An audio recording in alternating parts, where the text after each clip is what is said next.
Back to the movie cancer. So ఈ రోజు topic ఏంటంటే కూలీ మూవీకి సంబంధించిన వీడియో అయితే ఇప్పుడు ఆ మూవీ గురించి ఓవరాల్ గా మాట్లాడుకునే ప్రయత్నం చేద్దాం. ఎందుకంటే టీజర్ వచ్చింది, చాలా ఫొటోస్ అయితే లోకేష్ కనకరాజ్ అయితే ట్వీట్ చేస్తాడు. వాటి గురించి ఒక్క ముక్క కూడా మనకు తెలీదు, అంటే మన ఛానల్లో ఇప్పటి వరకు చెప్పలేదు.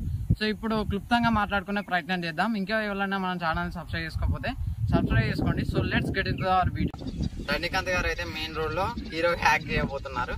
అండ్ నాగార్జున గారు అయితే విలన్ రోల్ అని నేను అనుకుంటాను. అంటే సపోర్టింగ్ రోల్ అనొచ్చు, లేకపోతే విలన్ రోల్ కూడా అనుకుంటాను. నేనైతే విలన్ రోల్ చేస్తే బాగుంటది. మేబీ సైమన్ అని చెప్పేసి ఆయన క్యారెక్టర్ పేరు అయితే రివీల్ చేశారు. ఇంకోటి మంజుమల్ బాయ్స్ లో మీకు అందరికి ఈ వ్యక్తి అయితే తెలిసే ఉంటుంది.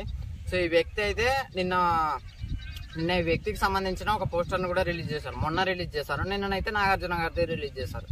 అండ్ చాలా మంది అయితే ఈ కూలీ మూవీలో ఉండబోతున్నారు. అండ్ దాంతో పాటు ఫాద్ ఫాజిల్ గారు కూడా రాబోతున్నారు అన్నమాట.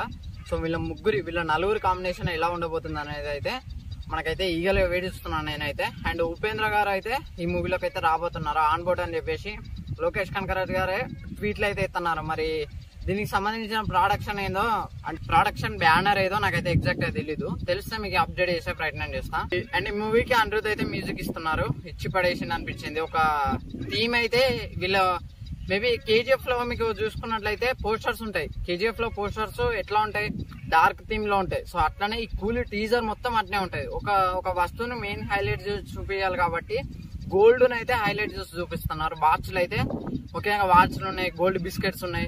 సో చాలా ఉన్నాయి అనమాట. సో ఇట్లా గోల్డ్ అయితే హైలైట్ చేసి అయితే ఈ మూవీలో చూపించడానికి అయితే లోకేష్ కనకరాజ్ అయితే ట్రై చేస్తున్నారు.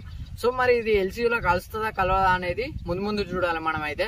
నాకు తెలిసి ఎల్సీయూకి లింక్ ఉంటే మాత్రం పర్ఫెక్ట్ గా ఉంటుంది. ఎందుకంటే అటు రజనీకాంత్ గారు, కమల్ హాసన్ గారు, సూర్య గారు, కార్తీక్ గారు, ఉపేంద్ర గారు, నాగార్జున గారు, సో ఇంత మంది ఉన్నారు కాబట్టి ఒక ఎల్సీయూ అయితే మాత్రం వేరే లెవెల్ ఉంటుంది. ఇంకా ప్రభాస్ తోటి కూడా లోకేష్ కనకరాజ్ మూవీ అయితే ఉండబోతుందని మనకైతే క్లియర్ గా అర్థమవుతుంది. సో ప్రభాస్ కూడా వస్తే బాగుంటుందని నా ఒపీనియన్. సో మీ ఒపీనియన్ ఏంటో కమెంట్ చేయండి. అట్లాగే ఈ కూలీపై మీ ఎక్స్పెక్టేషన్స్ ఏంటో కూడా కమెంట్ చేయండి. నా ఎక్స్పెక్టేషన్స్ అయితే పీక్స్ ఉన్నాయి. ఇప్పుడే అయిపోయిందన్న ఫీలింగ్ అయితే నాకు వచ్చింది అనమాట. ఇంత మందిని ఇంట్రడ్యూస్ చేశారా అనిపించి. సో ఇది ఫ్రెండ్స్ ఓవరాల్ గా వీడియో అయితే. వీడియో నచ్చితే లైక్ చేయండి, షేర్ చేయండి, కమెంట్ చేయండి, ఛానల్ సబ్స్క్రైబ్ చేసుకోండి. Thanks for watching.